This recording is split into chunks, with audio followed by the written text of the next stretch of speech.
नमस्कार दोस्तों, आप सभी का बहुत बहुत स्वागत है हमारे इस YouTube चैनल में। और ख़ास तौर से इस वीडियो में, क्योंकि ये वीडियो बहुत ही महत्वपूर्ण है प्रतियोगी परीक्षाओं की दृष्टि से, ख़ास तौर से जो हमारी यूपी विशेष की जो परीक्षाएं हैं या बिहार की विशेष परीक्षाएं हैं और या जो राज्य स्तरीय परीक्षाएं होती है, वहाँ पर हिंदी विषय जो है वहाँ पे पूछा जाता है प्रतियोगी परीक्षाओं में। और उस हिंदी विषय के सिलेबस के अंतर्गत सबसे महत्वपूर्ण जो टॉपिक हमारा होता है वो वर्णमाला होता है। तो आज के इस वीडियो में हम वर्णमाला टॉपिक को यहाँ पे करेंगे कवर, और साथ में वर्णमाला टॉपिक से जो भी क्वेश्चंस हमारे विभिन्न प्रतियोगी परीक्षाओं में पूछे गए हैं उनको भी हम साथ में सॉल्व करते हुए चलेंगे। हमारी कोशिश यह रहेगी कि आपका कोई भी कॉन्सेप्ट जो यहाँ पे ना छूटे, साथ में ही प्रीवियस ईयर के जो क्वेश्चंस हैं उन कॉन्सेप्ट से रिलेटेड उनको भी है जो है हम आपसे डिस्कस करते हुए यहाँ पे चलेंगे। तो चलिएगा, आज की इस वीडियो को हम शुरू करते हैं और देखते हैं कि हमारे कॉन्सेप्ट्स क्या हैं और जो प्रीवियस ईयर के क्वेश्चंस हैं वो क्या हैं। एक रिक्वेस्ट हमारी आपसे ये भी रहेगी कि जो है अगर चैनल को सब्सक्राइब नहीं किया है तो वो तो कर ही लीजिएगा, और आप लोगों ने कर लिया होगा तो आपका लिए बहुत बहुत धन्यवाद है।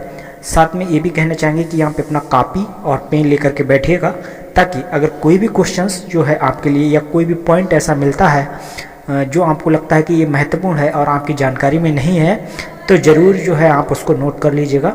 ये आपके लिए एग्ज़ाम की दृष्टि से बहुत ही बेनिफिशियल होगा।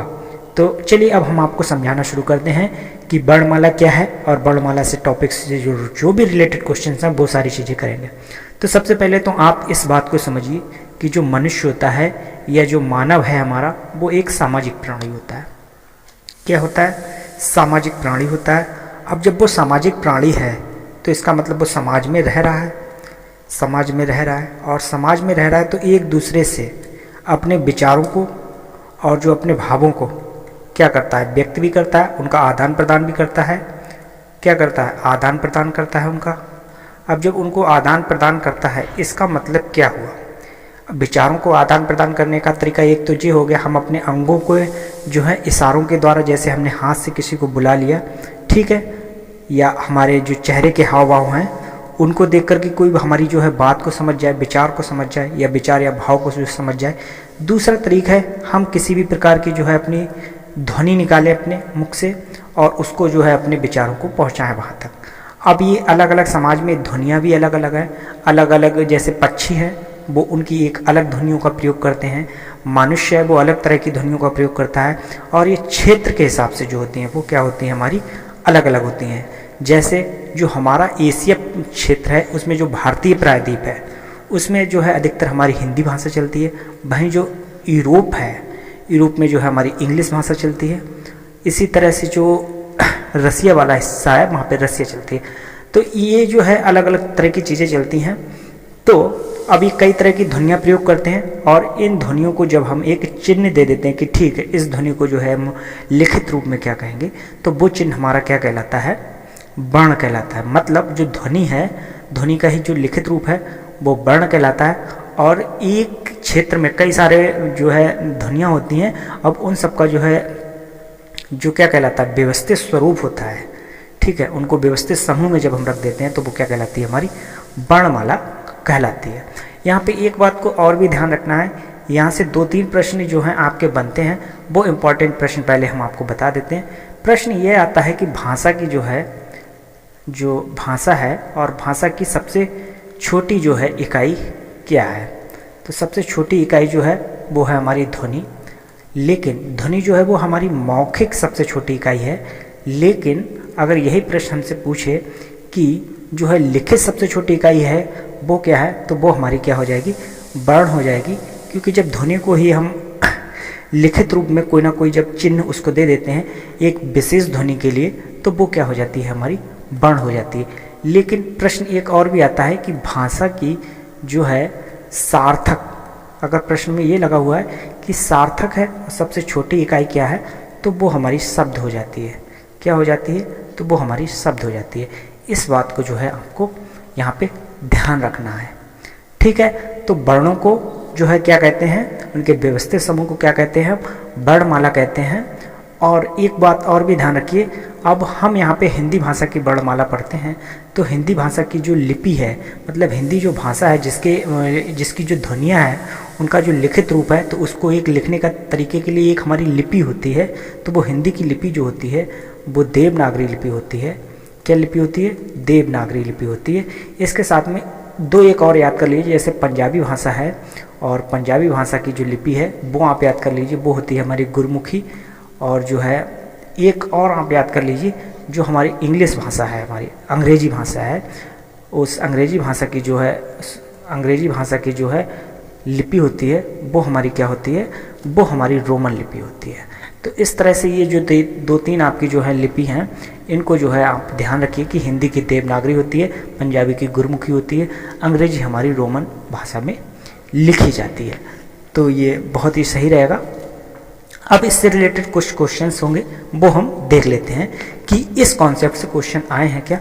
तो पहला ही प्रश्न आया है कि शब्द की सबसे छोटी इकाई क्या कहलाती है।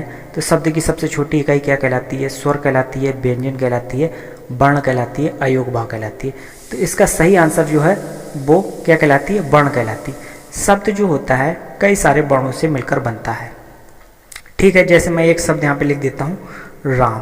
तो राम जो है सीधे कोई नहीं बना हुआ है, इसके अंदर कई सारे वर्ण हैं, जैसे रा और प्लस, ठीक है, हलंत के साथ में ये बड़ा आ और प्लस और माँ और फिर हलंत प्लस छोटा। तो इस तरह से इसमें जो है 4 वर्ण हैं हमारे। तो जो है शब्द की सबसे छोटी इकाई जो है तुम्हारी क्या कहलाती है? वो हमारी क्या कहलाती है? वर्ण कहलाती है। अगला प्रश्न कह रहा है लिखित भाषा में मूल ध्वनियों के लिए जो चिन्ह मान लिए गए हैं तथा जिस रूप में ये लिखे जाते हैं उसे क्या कहते हैं? तो उसे लिपि कहते हैं। जैसे हमने बताया कि जो है हमारी कोई भी भाषा है किसी भी क्षेत्र के, तो कई सारी वहाँ पे ध्वनियाँ होती हैं, और उन ध्वनियों के लिए हमने क्या किया? कोई चिन्ह डिसाइड कर लिए हैं, और उन चिन्ह के लिए क्या करते हैं? हम लिपि कहते हैं, उन्हें लिपि में एक बद्ध कहते हैं। ठीक है, तो वो क्या कहलाते हैं? हमारे लिपि कहलाते हैं। दूसरी बात जो है, हिंदी की लिपि जो है वो देवनागरी लिपि है, और देवनागरी लिपि में क्या है? कुछ 52 ध्वनियाँ हैं, और उनके लिए 52 वर्ण जो है यहाँ पे डिसाइड किए गए हैं। ठीक है, तो इस तरह से चीज़ों को आपको याद रखना है। इसके बाद अगला प्रश्न है जो हमारा, वो कह रहा है भाषा की मूल इकाई क्या है? अक्षर है, संकेत है, ध्वनि है, वर्णमाला। अब ये भाषा की बात कर रहा है, तो भाषा हम बोलते हैं, अभी उसके लिखित रूप की बात नहीं कर रहे हैं। तो भाषा की जो मूल इकाई है वो आपकी कहलाती है ध्वनि कहलाती है। क्या कहलाती है? ध्वनि। तो इसका B is the right answer, इसका हो जाएगा ध्वनि। कह रहा है हिंदी भाषा में कुल कितने वर्ण लिपियाँ हैं? मतलब जो है लिपियाँ या वर्ण कितने हैं? तो वो हमारे 52 वर्ण हैं, जिसमें से हमारे 11 स्वर हैं और 33 व्यंजन हैं। टोटल 52 है। इस चीज़ को हम बाद में देखेंगे कि ये जब 11 और अगर हम 33 को जोड़ें तो 44 आते हैं, फिर ये 52 कैसे हैं? तो उसमें कुछ ध्वनियाँ जो हैं हमारी संयुक्त ध्वनियाँ हैं, कुछ जो हैं हमारे जो हैं अंतस्थ व्यंजन हैं, कुछ चीज़ें अलग अलग सी हैं, वो सारी चीज़ें हम आगे डिस्कस करेंगे। इसके बाद अगला प्रश्न है, कह रहा है वर्णों के समुदाय को क्या कहते हैं? तो वर्णों के समुदाय को हम क्या कहते हैं? वर्णमाला कहते हैं। क्या कहते हैं? वर्णमाला कहते हैं। इसके बाद वर्णमाला क्या है हमारा? तो वर्णमाला क्या है? वर्णों का व्यवस्थित समूह है, वही हमारा क्या कहलाता है? वर्णमाला कहलाता है।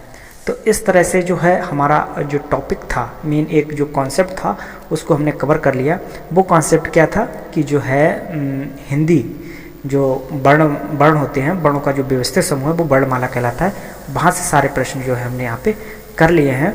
करीब में 7-8 प्रश्न थे जो हमने यहाँ पे करे, 6 प्रश्न थे जो हमने यहाँ पे किए।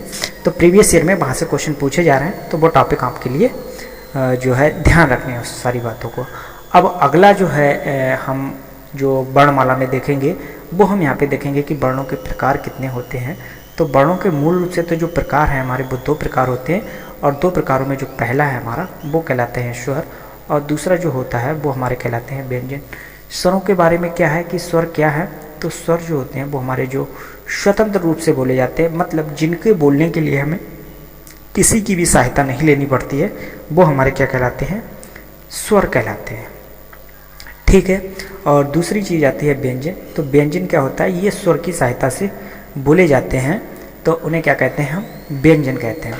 स्वरों की संख्या की बात करें तो कहीं कहीं पर 11 भी मिलेगी और 13 भी मिलेगी, इस चीज़ को भी हम देखेंगे। वहीं व्यंजनों की संख्या आपको जो है कितनी 33 याद रखनी है, ठीक है। इसके बाद में अब आगे हम इससे रिलेटेड भी क्वेश्चन देखेंगे। तो सबसे पहले हमसे पूछा गया हिंदी में ध्वनियों को जो है कितने प्रकार होते हैं। तो ध्वनियों के प्रकार हमें देखें 2 प्रकार होते हैं। एक हमारा स्वर है, और स्वर क्या है, बिना सहायता के जो बोले जाएंगे, बिना किसी जो है सहायता के जो बोले जाएंगे, बिना सहायता के। और दूसरा जो है हमारा क्या होते हैं, व्यंजन होते हैं। तो व्यंजन जो होते हैं वो हमारे क्या कहलाते हैं, सहायता से बोले जाते हैं। और सहायता से किसकी बोले जाते हैं, सहायता से बोले जाते हैं स्वरों की सहायता से, ठीक है। तो ये जो है स्वरों की सहायता से बोले जाते हैं, ठीक है। तो ध्वनियाँ जो है हिंदी में 2 प्रकार से डिवाइडेड की गई हैं। तीसरी बात जो है हमसे पूछी है वर्णों के कितने भेद होते हैं। तो ये यही चीज़ है। तो वर्णों के जो भेद हैं हिंदी में वो कितने होते हैं, 2 होते हैं। एक स्वर है हमारा और दूसरा कौन सा है, व्यंजन है हमारा, ठीक है। इसके बाद जो है अगला प्रश्न देखते हैं। अगला कॉन्सेप्ट है, अब हम स्वर और व्यंजन पढ़ लिए हमने, तो अब हम सबसे पहले स्वर को जो है अच्छी तरह से पढ़ेंगे। इससे रिलेटेड फिर प्रश्नों को भी हम देखेंगे। कह रहे हैं स्वर की जो परिभाषा है, या सीधे से कहें तो जो स्वतंत्र रूप से बोले जाते हैं बिना किसी अदर वर्ड की जो हेल्प लिए, तो उन्हें क्या कहते हैं, हम स्वर कहते हैं। स्वरों की संख्या की बात करें तो सामान्य रूप से जो संख्या है हमारी, या मूल्य रूप से संख्या है, वो हमारी 11 ही है। लेकिन परंपरागत हिंदी या कुल स्वरों की जब बात की जाएगी तो ये संख्या जो है 13 हो जाती है। और 13 क्यों हो जाती है, इसमें जो है 2 स्वर और जुड़ जाते हैं, वो होते हैं हमारे अनुस्वार और दूसरा होता है हमारा विसर्ग। तो ये जो है 2 और जुड़ जाते हैं, तब जो है स्वरों की संख्या 13 मान ली जाती है। बाकी जो स्वरों की संख्या है वो हमारी कितनी है, 11 ही है। मूल स्वर जो है हमारे 4 हैं, और मूल स्वर में कौन कौन से आएंगे, छोटा, छोटा ई, छोटा ऊ और रे। ये जो है 4 हमारे मूल स्वर आएंगे। और बाकी जो कंप्लीट स्वर होते हैं वो हमारे 11 होते हैं। और जो है अगर हम टोटल अगर बात कर लें या परंपरागत हिंदी के अनुसार बात कर लें तो स्वरों की संख्या हमारी 13 हो जाती है। और 2 जो स्वर हैं वो हमारे अनुस्वार और विसर्ग यहाँ पे बढ़ जाते हैं। इसके बाद देखते हैं इससे क्वेश्चन से रिलेटेड क्या है। कह रहे हैं जिनका उच्चारण स्वतंत्रता से होता है और जो व्यंजन के उच्चारण में सहायक होते हैं उन्हें क्या कहते हैं, तो उन्हें हम कहते हैं स्वर कहते हैं, ठीक है। संज्ञा क्या है, किसी व्यक्ति वस्तु स्थान के नाम को संज्ञा कहते हैं। व्यंजन क्या है, व्यंजन जो स्वरों की सहायता से बोले जाते हैं। विसर्ग का है, विसर्ग एक स्वर का प्रकार है या जिसका प्रयोग अधिकतर संस्कृत में होता है, तो ये हो गया हमारा विसर्ग, ठीक है। इसके बाद में नेक्स्ट देखते हैं जिन वर्णों का उच्चारण स्वतंत्र होता है उन्हें क्या कहते हैं, तो उन्हें हम कहते हैं स्वर कहते हैं। क्या कहते हैं, उन्हें स्वर कहते हैं। तो आंसर हमारा क्या हो जाएगा, स्वर हो जाता। व्याकरण क्या है, तो अगर हमें शुद्ध या परिष्कृत हिंदी लिखनी है या किसी भी समय को जो व्यवस्थित, किसी भी भाषा को व्यवस्थित रूप में लिखना है, तो वहाँ पे हमें व्याकरण की आवश्यकता होती है। जो नियम कानून होते हैं उसके, वही व्याकरण कहलाती है। बोली जो हम बोलते हैं, एक क्षेत्र विशेष की एक बोली होती है। व्यंजन जो होते हैं वो क्या होते हैं, स्वर की सहायता से बोले जाते हैं, ठीक है। इसके बाद हिंदी वर्णमाला में क्या है, स्वरों की संख्या है। यहाँ पे इस प्रश्न को जो है आप इम्पोर्टेंट कर लीजिए, और ये ध्यान देने वाला भी प्रश्न है, बहुत ज़्यादा ध्यान दीजिएगा इस पर। स्वरों की संख्या है, ऑप्शन दे रखे हैं तुम्हें 10, 11, 9 और 13। 9, 10, 11 और 13। तो इसका जो ऑप्शन सही है वो ए ऑप्शन सही है। 11 स्वरों की संख्या आपको लगानी है। लेकिन प्रश्न में हमसे पूछ लेता कि कुल स्वरों की संख्या, ठीक है। तो कुल स्वरों की संख्या जो है वो हमारी कितनी होती है, 13 होती है। जिसमें क्या होता है, हम अनुस्वार और क्या जोड़ देते हैं, विसर्ग। इन 2 स्वरों को जो है हम क्या कर देते हैं, वहाँ पर जोड़ देते हैं। कहीं कहीं पर अभी हमें एक नई बुक हम पढ़ रहे थे, तो उसमें जैसे क्या दे रखा था, उसमें जो है ऋ को जो है अर्ध स्वर माना है, और अर्ध स्वर के हिसाब से फिर क्या बताया गया है, वहाँ पे स्वरों की संख्या को 10 ही माना है, ठीक है। फिलहाल तो इस चीज़ को आप ध्यान नहीं रखना। अभी जो सामान्य चीज़ चल रही है वो क्या माना है, वो माना जा रहा है कि जो है स्वरों की संख्या वो कितनी होती है, हमारी 11 होती है। और कुल रूप से जो संख्या अगर बात करी जाए तो वो संख्या हमारी कितनी होगी, वो संख्या हमारी 13 होगी, ठीक है। आगे देखते हैं। आगे प्रश्न है निम्नलिखित में से कौन सा स्वर नहीं है। तो स्वर जो होते हैं वो हमारे होता है छोटा, बड़ा और छोटी ई, बड़ी ई, छोटा ऊ, बड़ा ऊ और ऋ, फिर ए, ऐ, ओ, औ, ठीक है। तो 2, 2 4, 2 6, 2 8, 2 10 और 11। अगर इसमें हम अनुस्वार और विसर्ग और जोड़ दें तो जो हो जाते हैं स्वर हमारे 13 हो जाते हैं। पहले ये 11 तो ऊपर ही हैं और प्लस में अगर हम 2 और कर दें तो हमारे 13 हो ही जाते हैं। तो अब यहाँ पे देखिए स्वर कौन सा नहीं है, तो आपका आ स्वर है, ए स्वर है, ऊ स्वर है, ज्या ये स्वर नहीं है आपका, ये पंचम वर्ण होता है, चा छा जा झा या। ठीक है, तो इस तरह से ये जो वर्ण नहीं है तो आपका डी आंसर यहाँ पे हो जाएगा। कह रहा है निम्न में से कौन सा स्वर नहीं है, आ स्वर है, ए स्वर है, ऊ स्वर है, बा स्वर नहीं है, ये पा वर्ग का पा फा बा भा। ठीक है, तो ये जो है एक स्पर्श व्यंजन है और ये जो है स्वर आपका नहीं है, तो option D is the right answer यहाँ पे आपका हो जाएगा। हमारी कोशिश रहेगी जितने भी क्वेश्चन है उसको आपको बार बार कराएं ताकि आपको चीज़ें यहाँ पर याद हो जाएं और जो है आपको परीक्षा में कोई भी दिक्कत ना हो। बाकी सारी बुक्स का लगभग में यहाँ पे निचोड़ है, तो कोई दिक्कत आपको होनी नहीं चाहिए। इसके बाद नेक्स्ट देखते हैं, अब ये स्वर की मात्रा, ये चीज़ क्या है, और इस कॉन्सेप्ट से भी प्रश्न आए हैं तभी हमने यहाँ पे इसको रखा है। अब क्या होता है जब किसी भी हम शब्द को लिखते हैं, कोई भी शब्द जो है हम अगर लिखते हैं तो वहाँ पे क्या होता है, कई सारी जो है मात्राएं जो है हमें स्वरों की ज़रूरत पड़ती है ताकि उसका उच्चारण जो है स्पष्ट हो पाए। तो व्यंजनों के विभिन्न प्रकार का क्या करते हैं, उच्चारण स्पष्ट करने के लिए जब स्वरों का मेल करते हैं तो हम उसके साथ में अपना स्वर जो है पूरा मूल रूप में नहीं रखते हैं, बल्कि क्या करते हैं मात्रा के रूप में रखते हैं। जैसे इस राम शब्द को अगर आप देखें तो अगर इसमें हम जो है स्वर को जो है मूल रूप में ही रख दें, कहने का मतलब रा हलंत और बड़ा आ और फिर ये माँ हलंत और फिर छोटा आ, तो ये थोड़ा सा अटपटा आपको लग रहा है। तो यहाँ पे जो होता है स्वरों की जो है हम उन्हें मूल रूप में न रख के क्या करते हैं, उनकी मात्राएं रख देते हैं, तो यही क्या कहलाती हैं, हमारी स्वर की मात्राएं कहलाती हैं। चलिए अब इससे रिलेटेड भी प्रश्न देख लेते हैं। इससे रिलेटेड देखिए प्रश्न क्या है, पहले में जो आया है पूछा है ऋ की मात्रा नहीं है या ऋ स्वर नहीं है।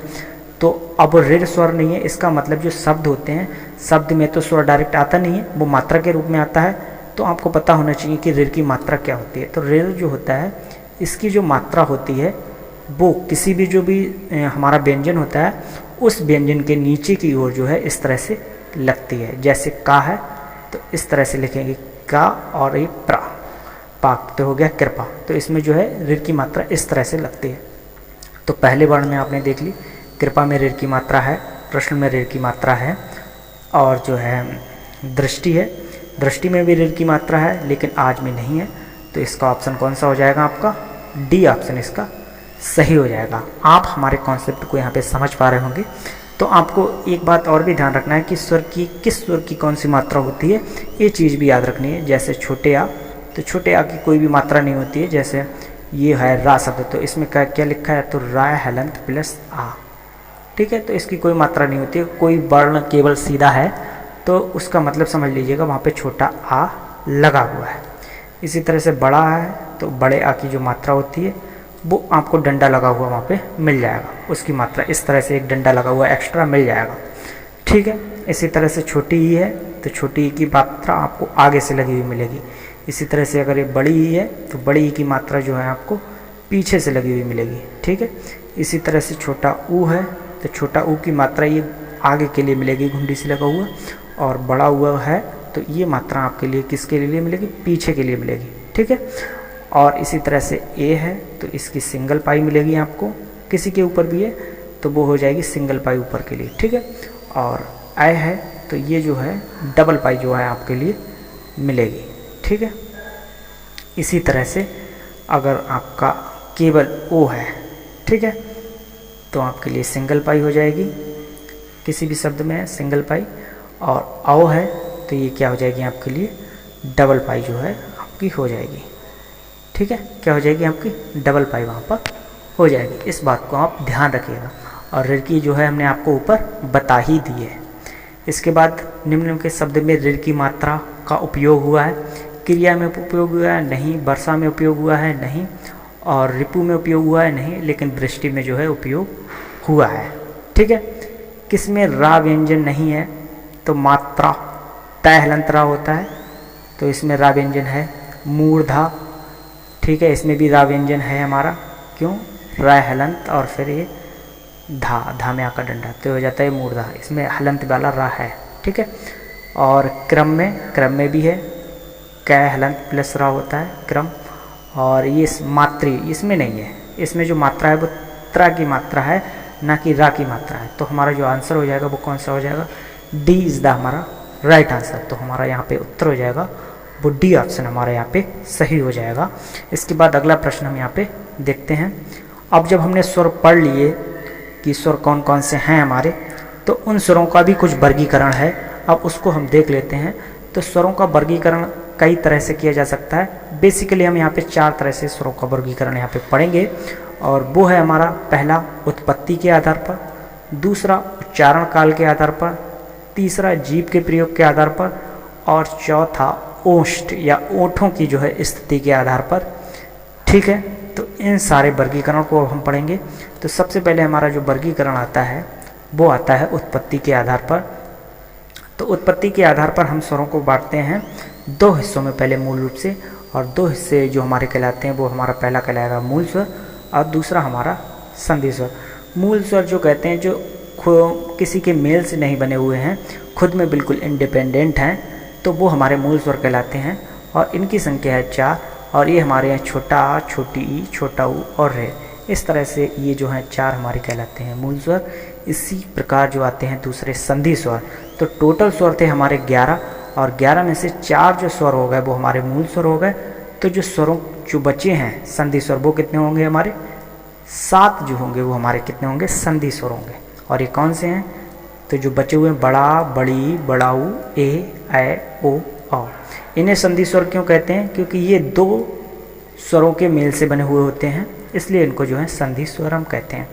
अब 2 स्वरों के मेल से तो बने हुए हैं, लेकिन अगर जो है अगर एक ही जैसे स्वरों के मेल से बने हैं तो उन्हें हम कहेंगे सजातीय स्वर, और अलग अलग स्वरों के मेल से बने हैं तो हम उसे क्या कहेंगे, विजातीय स्वर कहेंगे, ठीक है। तो जो सजातीय स्वर होते हैं वो हमारे क्या कहलाते हैं, आ, बड़ा, बड़ी और बड़ाऊ, और विजातीय स्वर जो हमारे कहलाते हैं ए, ओ और औ। ये जो है हमारे क्या कहलाते हैं, विजातीय स्वर कहलाते हैं। इसके बाद इससे रिलेटेड क्वेश्चन भी देख लेंगे हम, लेकिन पहले थोड़ा सा और भी इसका जो क्लासिफिकेशन है वो हम देख लेते हैं। दूसरा आता है हमारा उच्चारण काल के आधार पर, मतलब जब हम बोलते हैं तो बोलने में कुछ ना कुछ समय हमारा लगता है, बोलने में समय लगता है, उस समय के आधार पर जो है हम क्या करते हैं, इनको विभाजित करते हैं, तो वो हमारा कहलाता है उच्चारण काल के आधार पर जो है डिवीज़न कहलाता है। और इस डिवीज़न के आधार पर हम स्वरों को 3 हिस्सों में बांटेंगे, ह्रस्व स्वर, दूसरा दीर्घ स्वर और तीसरा प्लुप्त स्वर। ह्रस्व स्वर जो हमारे कहलाते हैं वो कहलाते हैं जिसमें सबसे कम समय लगता है, और दूसरा दीर्घ स्वर जो कहलाते हैं वो ह्रस्व से जस्ट डबल टाइम वाले कहलाते हैं, जिसमें जो है 2 गुना समय लग जाता है दीर्घ से ह्रस्व से, तो वो हमारे दीर्घ कहलाते हैं। और इसी तरह से प्लुप्त जो होते हैं उसमें लगभग में 3 गुना जो है समय लगता है ह्रस्व स्वरों के उच्चारण से, ठीक है। और जो प्लुप्त स्वर होते हैं वो अधिकतर किसी न किसी को पुकारने में प्रयोग किए जाते हैं, या मंत्रों के उच्चारण में जो है प्रयोग किए जाते हैं, तो जो है वो हमारे प्लुप्त स्वर कहलाते हैं। ह्रस्व स्वर जो होते हैं वो हमारे 4 होते हैं, और ये 4 वही हैं जो हमारे मूल स्वर होते हैं, और इनके उच्चारण में जो है समय सबसे कम लगता है। और ये कौन कौन से हैं, छोटा, छोटी, ऊ और रे। इसके बाद में जो हमारे संधि स्वर थे वही हमारे दीर्घ स्वर हैं, तो इनकी संख्या भी कितनी हो गई हमारी 7 संख्या हो गई है। और ये कौन से हैं, बड़ा, बड़ी, बड़ाऊ, ए, ओ और औ। इस तरह से ये जो है हमारे कितने हो गए 7 स्वर हो गए। अब हम प्लुप्त स्वर की बात करें तो ये पुकारने में प्रयोग होते हैं, जैसे ओम, या मंत्रों के उच्चारण इत्यादि में प्रयोग होते हैं, तो इसमें समय ज़्यादा लगता है, जैसे ओम, तो ओम इस तरह से, ठीक है। तो ओम, तो इसमें समय ज़्यादा लग रहा है, ठीक है।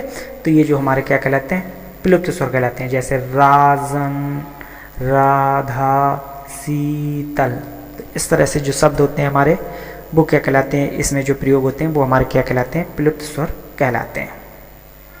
इसके बाद अगले क्वेश्चन हम इन पे देख लेते हैं। तो प्रश्न हमसे कह रहा है निम्नलिखित में से कौन सा दीर्घ स्वर नहीं है। एक प्रश्न यहाँ पे थोड़ा सा ये मिस्टेक में है, तो इसको आप छोटा कर लीजिए, ठीक है।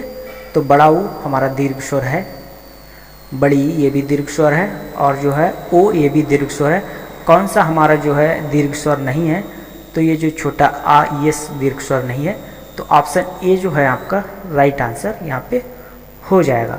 दूसरे में कह रहा है कि निम्नलिखित में से कौन सा जो है आपका दीर्घ स्वर है, तो यहाँ पे जो है दीर्घ स्वर नहीं है, ये थोड़ा सा ऑप्शन यहाँ पे सही कर लीजिएगा, यहाँ पे थोड़ी सी मिस्टेक थी। तो ए तुम्हारा दीर्घ स्वर है, ई तुम्हारा दीर्घ स्वर है, ए तुम्हारा दीर्घ स्वर है।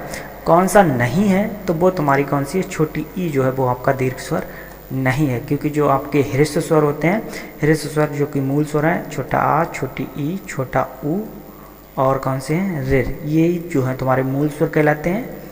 और मूल स्वर या इसको कहते हैं ह्रस्व स्वर जो है आपके कहलाते हैं। ठीक है, तो ये जो है चार आपके कहलाते हैं। इसके बाद निम्न में पूछ रहा है निम्नलिखित में से कौन से संयुक्त स्वर हैं, तो वो हैं तुम्हारे ए ओ औ। ठीक है, वो तुम्हारे संयुक्त स्वर कहलाते हैं। ये इस वाले में देखो ऋ है, ये नहीं हुआ संयुक्त। इस वाले में जो है आपका जो है आ है, तो ये नहीं हुआ। इस वाले में थोड़ा सा ऑप्शन बाई मिस्टेक है, इसमें भी ये छोटा हुआ आ होगा, ये नहीं है। बाकी ये जो है आपके जो है सारे संयुक्त स्वर कहलाते हैं। तो ए ओ और औ, और ये विजातीय भी कहलाते हैं, क्योंकि जो है ये अन्य वर्णों के अन्य स्वरों के मेल से जो है बने हुए हैं। इसके बाद में करिएगा, प्रश्न कह रहा है कि मात्रा के आधार पर स्वर कितने प्रकार के होते हैं। तो मात्रा के आधार पर मतलब उच्चारण, उच्चारण जब बोलने में जो लगा है समय के आधार पर, तो ये होते हैं हमारे तीन। और तीन कौन कौन से हो गए हमारे, ह्रस्व, दीर्घ और प्लुप्त। इसके बाद में वर्ण तालिका के अनुसार, मतलब जो हमारी वर्णमाला है इसके अनुसार ह्रस्व, दीर्घ और प्लुप्त क्या है, तो ये हमारे होता है स्वरों का वर्गीकरण। और स्वरों का वर्गीकरण किसके हिसाब से होता है, बोलने में लगे समय के अनुसार। तो ह्रस्व, दीर्घ, प्लुप्त क्या है हमारे, तो ये हमारे स्वर हैं। इसके बाद में हमसे कह रहा है स्वर ध्वनि है, तो स्वर ध्वनि क्या है, ह्रस्व भी होते हैं स्वर, प्लुप्त भी होते हैं और दीर्घ भी होते हैं, तो तीनों होते हैं। तो इसका मतलब उपरोक्त तीनों, ये इसका जो है क्या हो जाएगा, राइट आंसर हो जाएगा। इसके बाद अगला प्रश्न देखते हैं। अगला प्रश्न हमसे कह रहा है जीभ के प्रयोग के आधार पर।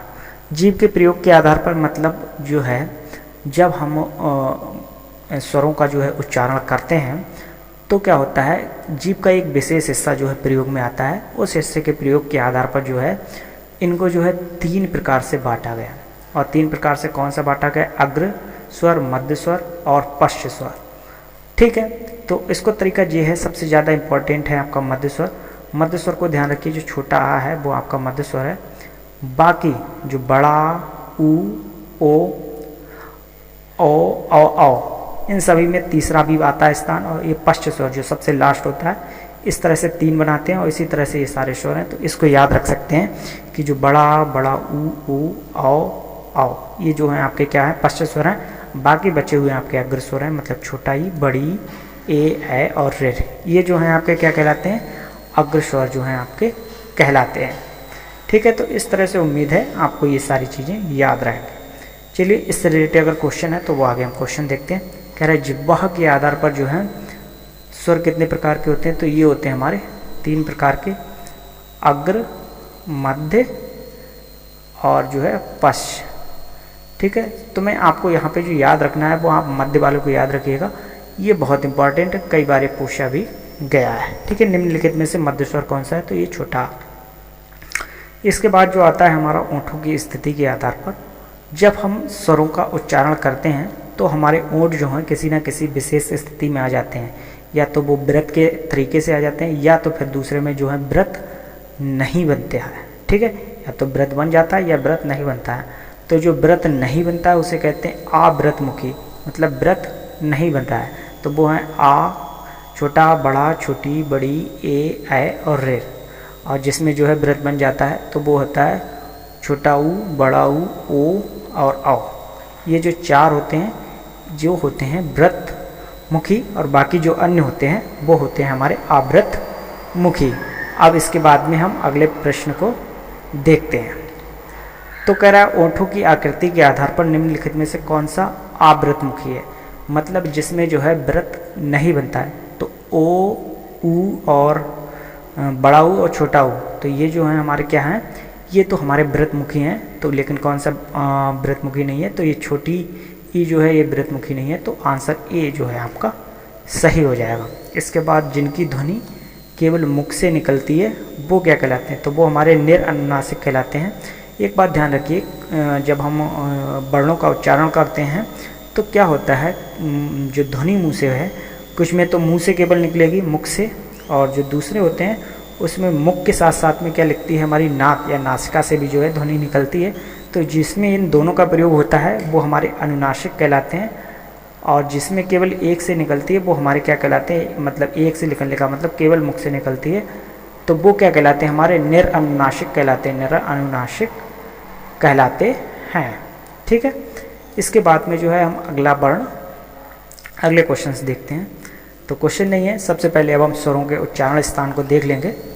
तो स्वरों के उच्चारण स्थान में क्या होता है कि किस मुख के अंदर कई सारे हमारे पार्ट्स होते हैं, जीभ होते हैं, दंतमूल होता है, कंठ होता है, ओंठ होते हैं, मूर्धन्य होता है। तो उनमें से जो है किस विशेष जो है अंग का जो है प्रयोग होता है, वहाँ पे ऑर्गन का प्रयोग होता है, उस आधार पर जो है इन स्वरों को जो है विभाजित किया गया, वो हम पूछेंगे, समझेंगे। तो सबसे पहले हमारा छोटा और बड़ा ये दोनों कंठ से होते हैं। तो कंठ से जब ये उच्चारित होते हैं तो इनको हम कंठ वर्ण भी कहते हैं, और इनका उच्चारण स्थान जो है वो हमारा कंठ है। इसी तरह से दूसरा जो होता है हमारा छोटी ई और बड़ी ई, ये जो होते हैं तालु से उच्चारित होते हैं, और इसीलिए इनको जो है हम तालव्य व्यंजन और तालव्य जो है वर्ण कहते हैं, ये स्वर हैं हमारे। ठीक है, और छोटा ऊ बड़ा ऊ ये जो होते हैं हमारे ओंठों से उच्चारित होते हैं, और ये जो होते हैं हमारे वृत्तमुखी भी होते हैं, तो इन्हें क्या कहते हैं हम ओष्ठ जो है स्वर कहते हैं। इसी तरह से ऋड है, तो ये जो होता है हमारी मूर्धा से उच्चारित होता है, और इसको जो हम क्या कहते हैं, मूर्धन्य कहते हैं। ठीक है, इसी तरह से ए और ऐ ये जो होते हैं कंठ और तालु, इन दोनों के संयोजन से होता है, तो इसलिए इसको हम क्या कहते हैं, कंठ तालव्य कहते हैं, कंठ तालव्य। इसी तरह से ओ और औ जो होते हैं वो हमारे किससे होते हैं, कंठ और ओंठ के संयोजन से बोले जाते हैं, तो इसलिए इनको हम क्या कहते हैं, कंठोष्ठ कहते हैं। ठीक है, यहाँ पे ये दो बहुत इंपॉर्टेंट है, ए ऐ और ओ और औ। तो इसके लिए होता है ए दे तो कंठतालु और ओ दे तो कंठोष्ठ, ये इसके सूत्र हैं। इन सूत्रों को भी हम आगे बताएंगे, वहाँ पे हम आपसे ये भी कहेंगे कि स्क्रीनशॉट ले लीजिएगा, बाद में उनको कॉपी पे नोट कर लीजिएगा, ताकि जो है याद करने में आपको आसानी रहेगी। तो जो सबसे पहले हमसे पूछा है निम्नलिखित में से कंठवर्ण कौन सा है, तो जो है छोटा और बड़ा ये हमारे क्या कहलाते हैं, कंठ आपके कहलाते हैं। छोटी ई ये हमारा तालु से बोला जाता है, और बड़ी भी तालु से बोला जाता है, और ये हमारा ओष्ठ से बोला जाता है, या तो ये हमारा ओष्ठ व्यंजन ओष्ठ स्वर कहलाता है। ठीक है, कह रहा है निम्नलिखित में ओष्ठ नहीं है, तो कौन सा ओष्ठ नहीं है की जगह पे यहाँ पे हो जाएगा उपध्वनियम ओष्ठ होता है। तो ये जो होता है हमारा आ ये जो होता है हमारा ओष्ठ नहीं होता है, ये हमारा कौन सा होता है, कंठ से बोला जाता है। ठीक है, कंठ से बोला जाता है। यहाँ पे आपको ध्यान रखना है, छोटा ऊ बड़ा ऊ और इसके साथ साथ में पा वर्ग। ठीक है, पा वर्ग भी जो है हमारा किससे बोला जाता है, ओंठ से बोला जाता है। तो ये जो है छोटा बड़ा ऊ ये भी ओष्ठ हो गया, पा फा बा भा मा और ये भी हो गया, और बा ये सारे हमारे ओठ हो गए, ओंठ से बोलने वाले। लेकिन जो है हमारा क्या है, जो बड़ा आ है ये हमारा कंठ से बोला जाता है। तो इसका आंसर कौन सा हो जाएगा, D is the right answer. इसके बाद में निम्नलिखित में से ओष्ठ जो है वर्ण नहीं है, तो ओष्ठ कौन सा नहीं है। अब ऊ तो हमारा ओष्ठ होता ही है, ठीक है, ऊ तो हमारा ओष्ठ है ही है, सॉरी यहाँ पे ओष्ठ वर्ण ही पूछा है, तो ओष्ठ वर्ण कौन सा हो गया, ऊ हमारा ओष्ठ वर्ण हो गया। ये बड़ा छोटा ये हमारे कंठ वाले हो गए, और जो ई है ये हमारा किससे हो गया, तालु से हो गया। तो इसका आंसर राइट आंसर कौन सा हो जाएगा, छोटा ऊ इज़ द राइट आंसर हो जाएगा। नेक्स्ट क्वेश्चन देखते हैं, कंठ तालव्य कौन से हैं, तो ए दे तो कंठ तालु, तो ए और ऐ ये हमारे कंठ तालु हो गए। छोटा ऊ बड़ा ऊ ओष्ठ हो गए, और रा और सा ये जो होते हैं हमारे मूर्धन्य हो गए, और जो है और छोटा आ और बड़ा ये हमारे कंठ से हो गए। निम्नलिखित में से कौन सा वर्ण का उच्चारण स्थान कंठ तालु है, तो ए दे तो कंठ तालु, तो हमारा जो कौन सा हो जाता है, A is the right answer हो जाएगा। ठीक है, इसी तरह से ए के उच्चारण स्थान में किस किस की सहायता ली जाती है, तो कंठ की सहायता ली जाती है, और दूसरे जो है किसकी सहायता ली जाती है, तो वो है तालु की सहायता ली जाती है। तो इसका आंसर हो जाएगा सी इज़ द राइट आंसर। इसके बाद में अगला क्वेश्चन देखते हैं, ओ और औ। ओ और क्या होता है, उदेतो कंठोष्ठ, तो इसका आंसर कौन सा हो जाएगा हमारा, D is the right answer. ओ का उच्चारण क्या है, उदेतो कंठोष्ठ, तो इसका D is the right answer. इसके बाद में छोटी बड़ी ई और मतलब ये पूरा 4 वर्ग, चा छा जा झा और यहाँ का उच्चारण क्या होता है, तो इचु ऐसा नाम तालु, तो ये सारे तालु से बोले जाते हैं, मतलब छोटी ई और बड़ी ई और पूरा में चावर, ठीक है, और जो होता है सा, तो ये सब हमारे किससे बोले जाते हैं, तालु से बोले जाते हैं। तो इसका आंसर जो है हमारा कौन सा हो जाएगा, सी इज़ द राइट आंसर। इसके बाद में कौन सा अक्षर पुल्लिंग नहीं है, तो जो छोटी और बड़ी ये पुल्लिंग नहीं होते हैं, ये मूलतः जो है अधिकतर हमारे स्त्रीलिंगों में जो है यूज होते हैं। जैसे अगर आप देखें तो बहुत सारे शब्द होते हैं, जैसे राजा है वो पुल्लिंग है, लेकिन रानी है वो स्त्रीलिंग है, और यहाँ पे जो प्रयोग हुई है वो बड़ी प्रयोग, ठीक है। इसी तरह से ये जो है स्त्रीलिंग जो है हमारे अक्षर कहलाते हैं। कह रहे निम्नलिखित में से किस शब्द में अनुनासिकता है, अनुनासिकता मतलब जो नाक से भी बोले जाएं, तो वो है हमारा संभालना, ठीक है, इसमें जो है अनुनासिकता है। तो इसका आंसर जो हो जाता है कौन सा, डी इसका राइट आंसर हो जाता है। इसके बाद हमने स्वरों को जो है यहाँ पे कंप्लीट कर लिया है, और स्वरों की जो है हमने कुछ क्वेश्चंस की भी प्रैक्टिस कर ली है, अच्छे खासे क्वेश्चंस की बल्कि कहें तो प्रैक्टिस कर ली है। अब जो है हम यहाँ पे पढ़ने वाले हैं वो व्यंजन को यहाँ पे पढ़ने वाले हैं, ठीक है। तो व्यंजनों की जो संख्या है वो हमारी हमने आपको बताई थी 33, लेकिन ये केवल 33 नहीं है। अब मैं आपसे अगर यहाँ पे कहें कि ये 39 है, तो वो कैसे हम वो भी यहाँ पे देखेंगे, ठीक है। तो मूल रूप से आपको ध्यान तो वैसे यही रखना है कि संख्या इनकी जो है वो कितनी है, तो वो संख्या इनकी है 33 संख्या है। तो व्यंजनों के बारे में हमें ये भी पता है कि ये हैं जो किसकी सहायता से बोले जाते हैं, स्वरों की सहायता से ये जो है बोले जाते हैं, और उन्हें हम क्या कहते हैं, व्यंजन कहते हैं। अब व्यंजनों की संख्या जो हमने बताई है 39 कैसे है, इन व्यंजनों को भी हमने जो है कई भागों में बांट रखा है। जैसे 25 हमारे स्पर्श व्यंजन होते हैं या वर्गीय व्यंजन होते हैं, 4 हमारे अंतस्थ व्यंजन होते हैं, या र ल और उआ। इस तरह से जो होते हैं हमारे क्या होते हैं, अंतस्थ व्यंजन होते हैं, और 4 हमारे ऊष्म व्यंजन होते हैं, स, श और स और है। इस तरह से 4 जो हमारे ऊष्म व्यंजन होते हैं, और 4 संयुक्त व्यंजन होते हैं, छ, त्र, ज्ञ और ये सिरा, ठीक है। इस तरह से 2 द्विगुण व्यंजन होते हैं, तो ड और ढ। इस तरह से 2 हमारे जो होते हैं द्विगुण व्यंजन होते हैं। जब इन सबको हम ऐड कर देते हैं तो हमारे 25 और 4 29, और ये 4 33 और 33, और ये 4 और 2 6, 33 और 6 39 पूरे हो जाते हैं। लेकिन जो संख्या अगर हमसे व्यंजनों की पूछी जाए तो वो संख्या हमारी 33 ही है, ठीक है। और ये का से हा तक है, उसमें हम जो है संयुक्त व्यंजनों को नहीं लेते हैं और द्विगुण व्यंजनों को नहीं लेते हैं, ठीक है। ये बात आपको यहाँ पे ध्यान रखनी है। अगली चीज़ ध्यान रखनी है, व्यंजनों के प्रकार हमने देख लिए। स्पर्श व्यंजन, इनकी संख्या है 25, 5 वर्ग में होते हैं, और प्रत्येक वर्ग में 5-5 शब्द होते हैं, तो इनकी संख्या आ जाती है 25, और वर्ग में विभाजित होने के कारण इनको जो है हम वर्गीय व्यंजन भी कहते हैं, ठीक है। अंतस्थ व्यंजन, इनकी संख्या होती है 4, और ये हमारे होते हैं या, र, ला और वा। इसी तरह से ऊष्म व्यंजन, इनकी भी संख्या होती है 4, सा, सा और ये सा और ये हा। इसके बाद में ये संयुक्त व्यंजन, इनकी भी संख्या होती है 4, ये होते हैं हमारा 6, और ये हो गया त्रा, ज्ञा और स्रा। इस तरह से उच्छिप्त व्यंजन या द्विगुण व्यंजन जिसे हमने कहा था वो होते हैं हमारे 2, और ये होते हैं ड और ड, ठीक है। इस तरह से ये 2 व्यंजन हमारे ये हो गए।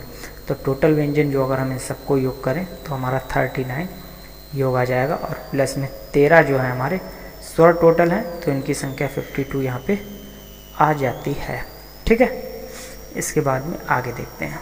हिंदी वर्णमाला में व्यंजनों की संख्या है कितनी है, व्यंजनों की संख्या हमें 33 ही लगानी है, ठीक है। तो इसका राइट आंसर कितना है, सी। और स्वरों की संख्या पूछे तो स्वरों की संख्या हमें 11 ही लगानी है।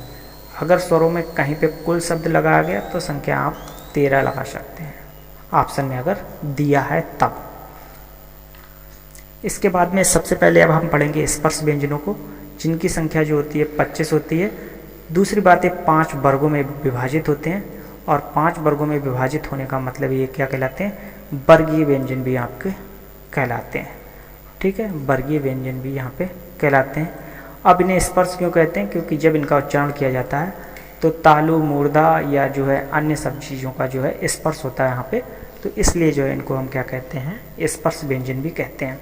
दूसरी बात यह है कि इन वर्गों के जो है प्रथम अक्षर के आधार पर, ये जो फर्स्ट वर्ण के आधार पर जो है क्या करते हैं, उस वर्ग का नाम कहलाते हैं। जैसे तो ये का है तो ये का वर्ग कहलाएगा आपका, इसी तरह से ये चा है तो ये चा वर्ग कहलाएगा, इसी तरह से ये टा है तो ये टा वर्ग कहलाएगा, और इसी तरह से ता है तो ये हमारा ता वर्ग कहलाएगा, और ये पा है तो ये हमारा पा वर्ग कहलाएगा।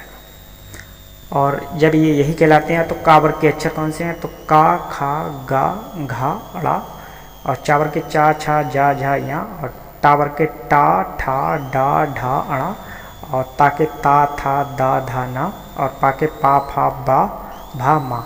इन वर्णों को आप याद रखिएगा कि किस वर्ग में कौन से वर्ण आते हैं। टोटल वर्णों की संख्या इनकी होती है कितनी, तो इनकी संख्या जो होती है टोटल वो हमारी 25 संख्या होती है। इसके बाद में नेक्स्ट हम देखते हैं इन सभी वर्णों के उच्चारण स्थान को। अब हम यहाँ पे देखते हैं, तो ये इस चीज़ का चाहे तो आप स्क्रीनशॉट ले लीजिएगा, 1 सेकंड पॉज करके, फिर जो है अब हम इस पर थोड़ा सा लिखना भी शुरू करेंगे, क्योंकि वरना ये स्लाइड आपको लगेगी कि अब स्क्रीनशॉट कैसे लें, यहाँ पे तो लिख दिया है। तो ठीक है, सबसे पहले हम इस एक सूत्र को देखते हैं और सारे उच्चारण स्थान आपको यहाँ पे याद हो जाएंगे। तो सूत्र है हमारा अकु विसर्जनिया कंठा। अब इस सूत्र को हम खोलते हैं। अकु विसर्जनिया मतलब छोटा आ और बड़ा कु, कु का मतलब हो गया का वर्ग, और का वर्ग के आपके कौन कौन से हुए, का, खा, गा, घा। ठीक है, और जो है अकु हा, फिर जो है हा आपका हो गया, और साथ में विसर्जनिया मतलब विसर्ग। ठीक है, इनका उच्चारण स्थान क्या होगा, आपका कंठ होगा। ठीक है, इसके बाद दूसरा जो है हमारा वो है इचु ऐसा नाम तालु। इचु ऐसा नाम का तालु का मतलब छोटे, ई का मतलब छोटी, बड़ी, चू मतलब का हो गया चावर्ग, और चावर्ग में क्या हो गया चा, छा, जा, झा, या इनका, और या और सा, या और सा, इसका जो क्या हो गया उच्चारण स्थान हमारा तालु इनका हो गया है। ठीक है, थोड़ा सा और अगर ध्यान रखें तो यहाँ पे आप ध्यान रखिएगा, ये जो है अंतस्थ का पहला व्यंजन है और ये जो है ऊष्म का पहला व्यंजन है, तो इनका उच्चारण स्थान क्या हो गया आपका तालु हो गया। तालु हो गया तो ये तालब कहला रहे हैं, जिनका कंठ है वो कंठ वर्ग कहलाते हैं। इसके बाद में तीसरा जो है रेटु रसाणाम मूर्धा। तो रेटु का मतलब रेर, टावर, टाठा, डाढ़ा, और रा का उच्चारण स्थान क्या हो गया मूर्धा हो गया, और इन्हें मूर्धन्य वर्ण कहलाते हैं। अब रा जो है हमारे क्या है, ये दूसरा वर्ग है, मतलब जो है दूसरा वर्ण है किसका, अंतस्थ वाले का। ठीक है, और इसके साथ साथ में सा। ठीक है, इसको भी आप ध्यान रखिए, इस वाले सा का भी उच्चारण स्थान क्या होता है, वो हमारा क्या कहलाता है, मूर्धन्य कहलाते हैं। यहाँ पे जो सा है, रा के बाद ये सा भी है। ठीक है, इसके बाद लिरतु लशाना दंता, तो लिरी है आपका। ठीक है, ला मतलब जो है, और ता वर्ग में मतलब ता, था, दा, धा, वो पूरे हो गए, और साथ में ला और सा, मतलब ला जो है या, रा, ला, ये तीसरा वर्ण हो गया अंतस्थ का, और सा ये वाला भी तीसरा होगा। इनका उच्चारण स्थान दांत से होता है, तो इन्हें दंत वर्ण कहलाते हैं। इसी तरह से उपु धमनियम ओष्टो, तो ये छोटा ऊ बड़ा ऊ हो गया, साथ में पा वर्ग हो गया, पा, फा, बा, भा, मा। ठीक है, तो ये जो हो गया आपका पा वर्ग हो गया। इनका उच्चारण स्थान किससे होता है, ओष्ठ से होता है, तो इन्हें ओष्ठभ कहते हैं। पंचमा अक्षरे नासिका चा, तो इसका मतलब ये हो गया कि जो पंचम अक्षर होते हैं, जो स्वर होता है, जो हमारे स्पर्श व्यंजन होते हैं, इनके जो सभी के जो पंचम अक्षर हैं वो सभी हमारे नासिक को बोले, और नाक की सहायता से जो है वो बोले जाते हैं। फिर ए दे तो कंठ तालु, ए और ए का उच्चारण स्थान कंठ तालु से होता है, और ओ दे तो कंठोष्ठ, तो ओ और औ का स्थान कंठोष्ठ होता है, और बकारस से दंतोष्टम, बकारस से दंतोष्टम का मतलब जो उआ है, उआ का उच्चारण स्थान क्या होता है, दांत और ओष्ठ ये दोनों होता है। ठीक है, इसके बाद में हम अगला देख रहे हैं, अगला प्रश्न देख रहे हैं। तो इस तरह से जो है हमारे बकारस से दंतोष्ट मतलब जो है बकार का स्थान क्या होता है, बकार का मतलब हो गया उआ। ऐसे अकार बकार ये आपको आगे बताएंगे क्या होता है। ठीक है, तो इसका क्या हो गया दंतोष्ट। इसके बाद में अब हम इसके क्वेश्चंस करते हैं। तो क्वेश्चन पहला हमसे पूछ रहा है कंठ ध्वनियाँ कौन सी हैं। तो कंठ ध्वनियाँ आपको वो विसर्जनाम कंठा, तो छोटा वाला नहीं लेकिन का वर्ग जो होता है वो हमारा कंठ होता है, तो इसका आंसर ये हो गया। उच्चारण के आधार पर कौन सा जो है दंत है, तो उपुध्वनियम ओष्ट होता है और लेतु लशानाम दंता, तो लिरा तू, तो ये जो ला है ये हमारा क्या हो गया दंत हो गया। घा का उच्चारण क्या हो गया, तो ये हमारा का वर्ग का है और का वर्ग का अगर ये वर्ण है तो इसका स्थान क्या हो गया कंठ हो गया उच्चारण स्थान। इसी प्रकार से हिंदी ये जो है हमारा सा है, तो ये इचु ईशानाम तालु, तो ये इचु ईशानाम तालु से ये तालव्य हो गया। और निम्नलिखित में से ये तालव्य व्यंजन कौन है, तो इचु ईशानाम तालु, ये चा वर्ग जो है वो हमारा तालव्य होता है। चा छा जा जा ये जो हमारे तालव्य हो गए। चा और छा का कौन सा है, तो इचु ईशानाम तालु, तो ये जो है हमारा ए इज द राइट आंसर हो गया। इसी तरह से या का उच्चारण स्थान क्या है, इचु ईशानाम तालु, तो ये हमारे तालु से बोले जाते हैं। तालव्य कौन सा है इसमें, इचु ईशानाम तालु, ये सी हो गया। सा जो है तालु से बोला जाए। सा का उच्चारण स्थान कौन सा है, तो ये तालु हो गया।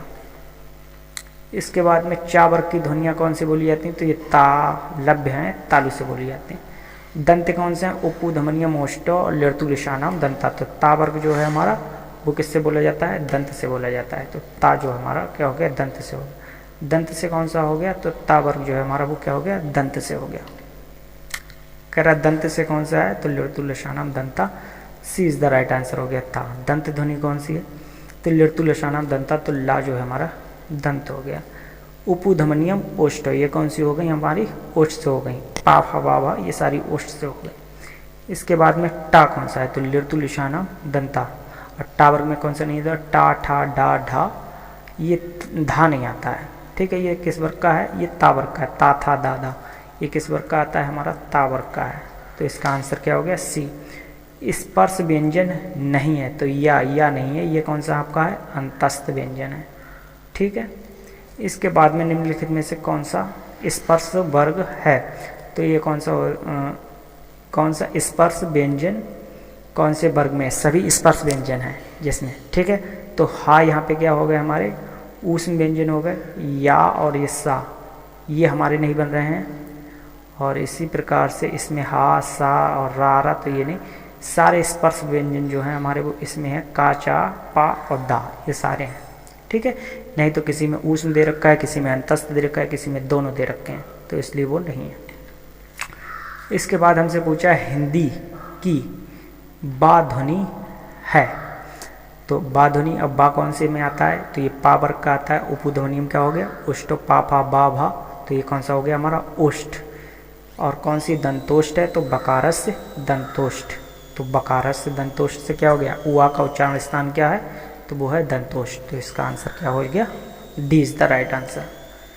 इसके बाद अंतस्थ व्यंजन क्यों कहते हैं, तो इनका उच्चारण जो होता है स्वर और व्यंजनों के बीच का होता है, और जो है यहाँ पर आपका या और उआ इनको जो है हम अर्ध स्वर भी कहते हैं, या और उआ का, और इनकी संख्या जो होती है वो 4, या रा ला और हुआ, ये जो है हमारे 4 जो हैं वो हमारे क्या कहलाते हैं अंतस्थ व्यंजन कहलाते हैं। इसके साथ साथ में जो है आप देखेंगे तो या का उच्चारण स्थान तालु है, इचु ईशानाम तालु, ऋतु ऋषानाम मूर्धा या दंतमूल से इसका होता है, ऋतु लिशानाम दंता तो इसका दंतमूल से होता है, और बकारस से दंतोष्ट तो इसका किससे होता है दंतोष्ट से।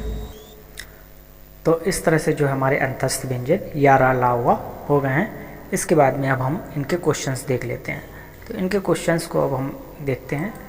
तो पहला क्वेश्चन आता है निम्नलिखित में से अंतस्थ व्यंजन कौन सा है, तो या रा ला हुआ ये हमारे जो होते हैं अंतस्थ व्यंजन होते हैं, और इसमें देख लीजिएगा अंतस्थ व्यंजन कौन सा है, तो हुआ जो आपका दिया हुआ अंतस्थ व्यंजन कह रहा है निम्नलिखित में से अंतस्थ व्यंजन कौन सा है, तो या जो है आपका यहाँ पे अंतस्थ व्यंजन है, तो ये ऑप्शन से हुआ का उच्चारण स्थान क्या है बकारस से दंतोष्ट, तो ये सी इज द इसका राइट आंसर हो जाएगा।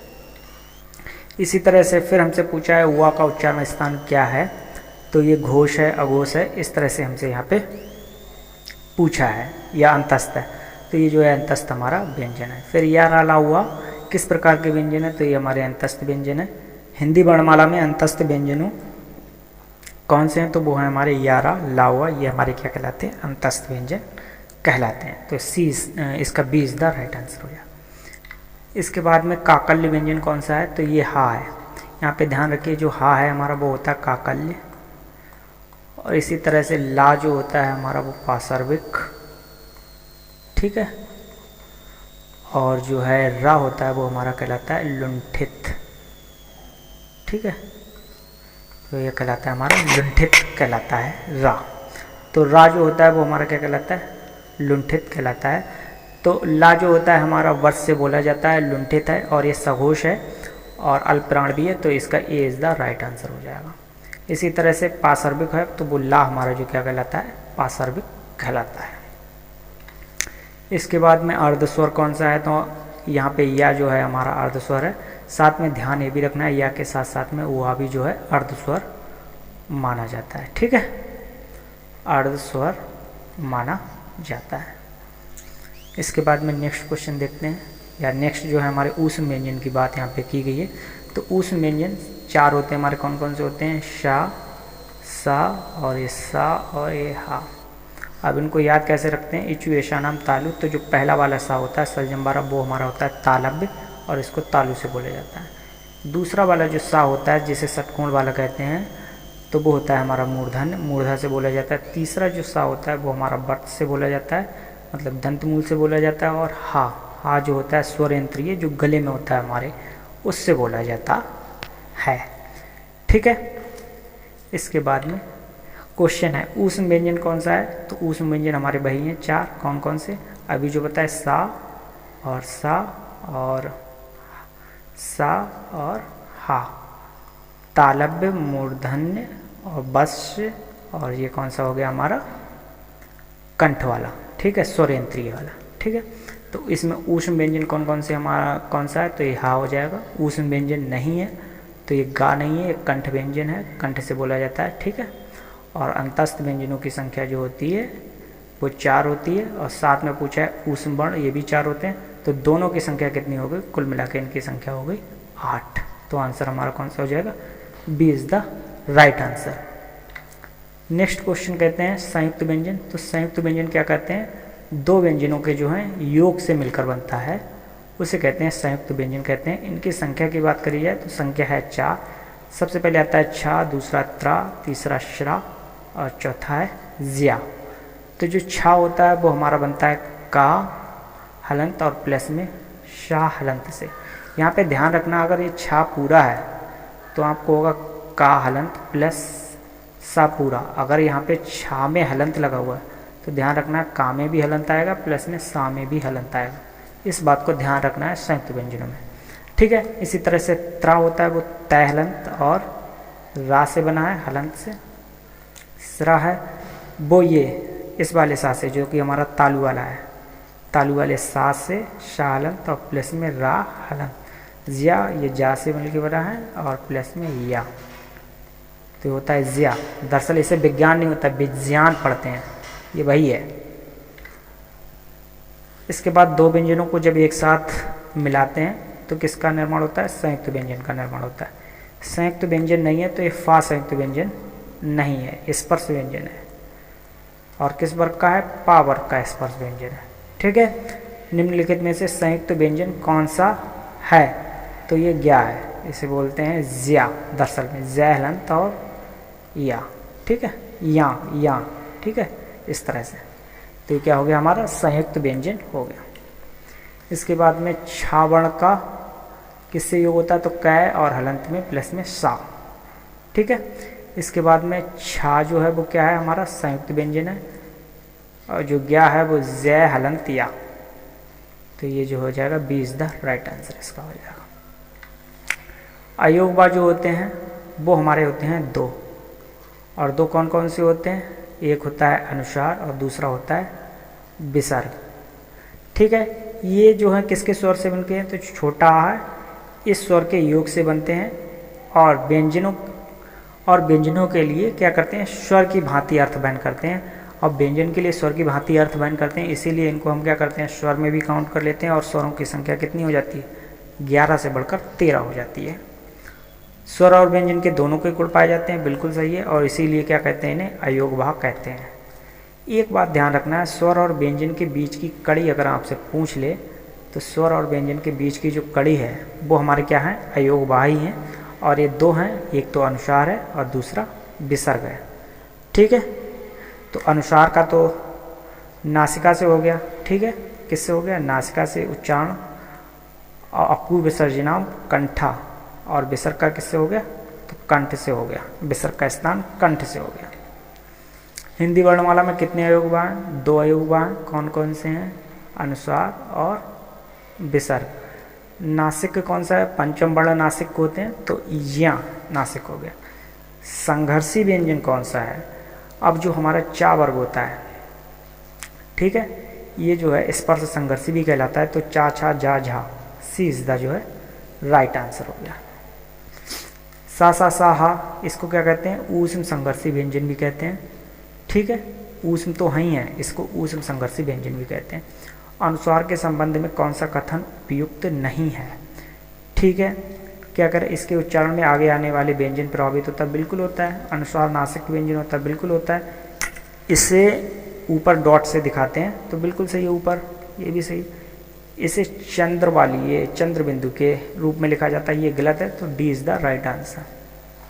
नेक्स्ट क्वेश्चन, वर्णों का और भी वर्गीकरण करते हैं, जैसे घोषत्व के आधार पर। जब हम किसी वर्ण का उच्चारण करते हैं तो क्या होती है, उसमें एक घोषत्व, एक आवाज़ आती है, धमक होती है, उस आधार पर भी जो हम क्या कहते हैं, मतलब जो है वर्गीकरण करते हैं, तो उसी को कहते हैं घोषत्व के आधार पर वर्गीकरण। मतलब स्वर तंत्र में कंपन होता है या कंपन नहीं होता है। तो सबसे पहले हम करेंगे अघोष। अघोष व्यंजनों को हम कैसे याद करेंगे, तो सबसे पहले आपको अघोष के लिए याद क्या रखना है कि जो हमारे स्पर्श व्यंजन है, ठीक है, स्पर्श व्यंजन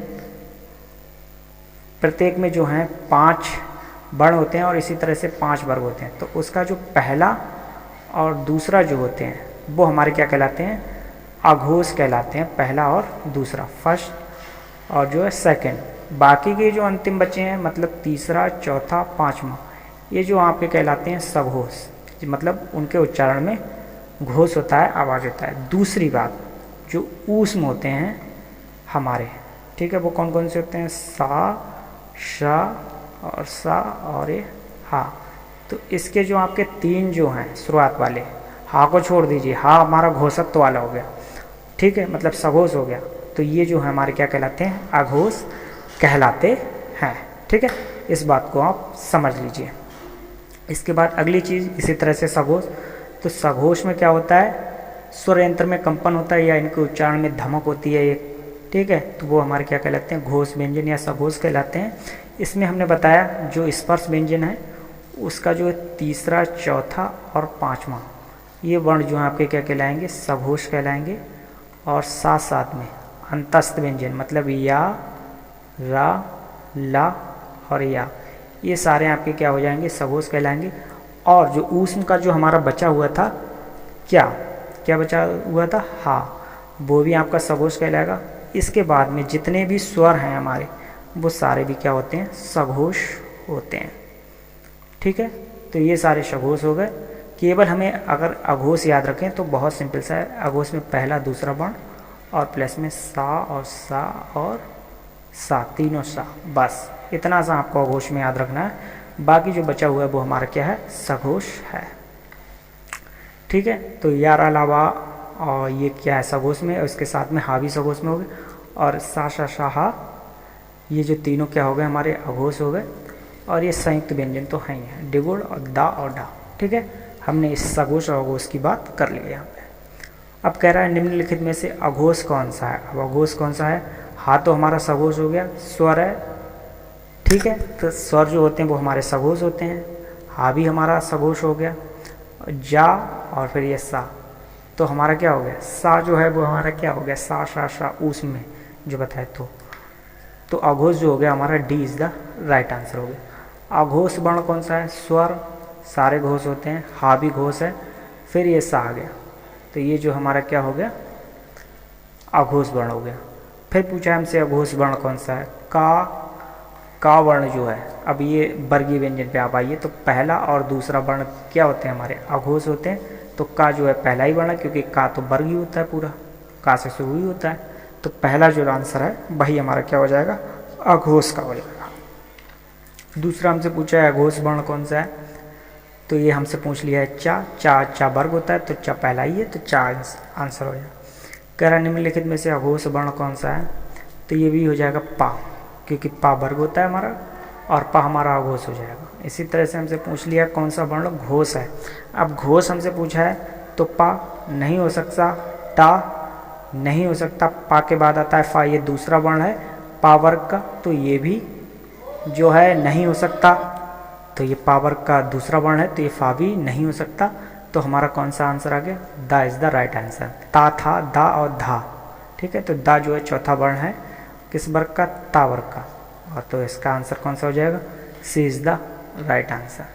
कह रहा है निम्नलिखित में से घोष वर्ण कौन सा है। घोष वर्ण भाई हमारे होते हैं 3, 4, 5, बाकी अंतस्थ और हा, और इसके साथ साथ में सारे स्वर, ये जो होते हैं हमारे घोष वर्ण होते हैं। अब आप यहाँ पे देख लीजिए, चा हो सकता है, चा तो नहीं हो सकता, का हो सकता है, नहीं हो सकता है, टा नहीं हो सकता, जा इज़ द राइट आंसर। इसी तरह से सघोष वर्ण कौन सा है, पा हो सकता है, पा नहीं हो सकता है। इसके बाद में पा, फा, बा हो सकता है, ठीक है। तो कौन सा हो जाएगा, बा। सा तो है ही नहीं, ता के बाद था, ये भी नहीं, ता वर्ग का ये दूसरा वर्ण है, और सा जो है हमारा किस में है, ऊस में है, ठीक है। तो ये सा भी नहीं है। इसके बाद में नेक्स्ट क्वेश्चन है, अब हम प्राण तत्व के आधार पर कहते हैं। प्राण तत्व का मतलब हवा या सांस, मतलब जब हम वर्ण का उच्चारण करते हैं तो कितनी वायु जो है बाहर से निकलती है। तो अल्प प्राण इस आधार पर, और महाप्राण, दो हिस्सों में हम इनको बांटते हैं। एक तो हो गया अल्प प्राण, और दूसरा हो गया हमारा महाप्राण, ठीक है। तो अल्प प्राण और महाप्राण के आधार पर बांटते हैं। तो अल्प प्राण जो होते हैं पहला, तीसरा और पांचवा, और महाप्राण जो होते हैं हमारा कौन सा बच्चा, दूसरा और चौथा। तो ये जो होता है स्पर्श वालों में हमारा लागू हो जाता है। तो अल्प प्राण की बात करें तो पहला, तीसरा और पांचवा, पहला, तीसरा और पांचवा, साथ में अंतस्थ, ठीक है। साथ में आपके हो गए अंतस्थ, मतलब या, रा, ला और वा, ये चार जो वर्ण आपके हो गए। इसके बाद में स्वर और अनुस्वार। स्वर सभी कैसे होते हैं आपके, अल्प प्राण होते हैं, और जो है अनुस्वार, ठीक है। इसके बाद में जो है अब हम महाप्राण को देखें, तो महाप्राण के लिए क्या आते हैं, अधिक हवा निकले मुँह से, तो वो महाप्राण कहलाते हैं। और महाप्राण कितने हो गए, दूसरा और चौथा, दूसरा और चौथा स्पर्श व्यंजनों के लिए, और बाकी ऊष्म और विसर्ग, ठीक है, ऊष्म और विसर्ग। तो महाप्राण ये आपके कहलाते हैं। अब हम इसके प्रश्न देख लेते हैं। कह रहे हैं अल्प प्राण व्यंजन कौन सा है। तो अल्प प्राण में ध्यान रखिए, जितने भी स्वर हैं अल्प प्राण है, तो इसमें तो कोई स्वर है नहीं। दूसरी बात हमें जो अल्प प्राण की बताएगी, पहला और तीसरा और पांचवा, ये तो दूसरा वर्ण है, हो नहीं सकता। इसके बाद में का, खा, गा और घा, ये चौथा वर्ण है, ये भी नहीं हो सकता। इसके बाद में का, खा, गा, ये तीसरा वर्ण है, यही इसका राइट आंसर हो गया। कह रहा निम्नलिखित में से अल्प प्राण कौन सा है। तो का और खा ये दूसरा नहीं हो सकता। चा हो गया, चा इसलिए हो गया क्योंकि चा तो वर्ग होता है, पहला है। तो अल्प प्राण कौन सा हो गया, सी इज द राइट आंसर। अल्प प्राण ध्वनियों का समूह कौन सा है। तो का के बाद खा, ये जो है महाप्राण हो गया, क्योंकि दूसरा और चौथा महाप्राण होता है। चा, छा, जा, झा, या, दूसरा चौथा यहाँ पे नहीं है, तो B is the right answer हो गया, क्योंकि 1, 3, 5 ही ध्वनियाँ दे रखी हैं, और ये चा वर्ग की ध्वनियाँ यहाँ पे दे रखे हैं। तो आपकी जो है B is the right answer हो गया। अगला क्वेश्चन कहता है निम्नलिखित में से कौन सी ध्वनि जो है अल्प प्राण है। अल्प प्राण का मतलब भाई ये खा, ये दूसरी ध्वनि है, तो ये महाप्राण का हो गया। ता के बाद था, ये भी दूसरे नंबर का है, तो ये भी नहीं हुआ। ता, था, दा और ये धा, ता, था, दा और फिर धा, तो ये चौथे नंबर की आ गई, ठीक है। तो दूसरे और चौथे जो होते हैं वो क्या होते हैं, हमारे महाप्राण होते हैं, तो ये भी आंसर नहीं होता। तो हमारा कौन सा बच्चा है, ता, और ता तो बढ़ गई, तो पहला, तीसरा और पांचवा होते हैं। तो इसका आंसर कौन सा हो जाएगा? D is the right answer. अल्प प्राण वर्ण कौन सा है? तो जितने भी स्वर होते हैं सारे अल्प प्राण होते हैं, तो पहला इसका राइट आंसर हो गया। सभी महाप्राण वर्णों वाला वर्ग कौन सा है? अब महाप्राण जो होते हैं हमारे दूसरे और चौथे होते हैं, ध्यान देखिए, दूसरे और चौथे। इसके साथ साथ में महाप्राण जो होते हैं हमारे ऊष्म जो होते हैं, और वो होता है, और क्या होता है हमारा? विसर्ग, विसर्ग, ठीक है। तो ये हमारे होते हैं, क्या होते हैं हमारे? ये होते हैं महाप्राण। तो ठीक है, अब इसको हम देख लेते हैं। खा, ठीक है, दूसरा है। चा के बाद चा, छा, ये भी दूसरा है। और टा, टा के बाद ठा, ये भी दूसरा है। तो ये इज़ द राइट आंसर। तो ये सारा जो है पहले वाले के जो हैं ऑप्शन के खा, छा और ठा सभी क्या हो गए? महाप्राण हो गए। इसके बाद क्या कह रहा है? कह रहा है महाप्राण ध्वनियाँ व्यंजन के किस वर्ग से संबंधित हैं। अब ये महाप्राण की पूछ रहा है, और महाप्राण अभी बताया क्या होते हैं? दूसरे और चौथे। तो देख लीजिए, सी इज़ द राइट आंसर। कह रहा महाप्राण व्यंजन कौन सा है? तो ता के बाद था हो गया, राइट आंसर कौन सा हो गया? A is the right answer. कह रहा महाप्राण कौन सा होता है? पा, पा तो नहीं है, पहला व्यंजन है। चा, छा, जा, ये भी तीसरे नंबर का वर्ण है, अल्प प्राण हो गया। का, खा, गा, ये भी तीसरे नंबर का है, ये हो गया। वा जो होता है जो हमारा क्या, या वा, तो ये जो होता है हमारा क्या हो गया? का, खा, गा, घा, सॉरी, ये जो है का, खा, गा और घा, घा हमारे नंबर का कौन सा है? चौथे नंबर का है। तो सी इज़ द राइट आंसर हमारा हो जाएगा। ये सारे जो है हमारे अंतस्थ व्यंजन है। अंतस्थ व्यंजन जो होते हैं वो हमारे क्या होते हैं? अल्प प्राण होते हैं, ठीक है। तो हुआ तो नहीं होगा, ठीक है।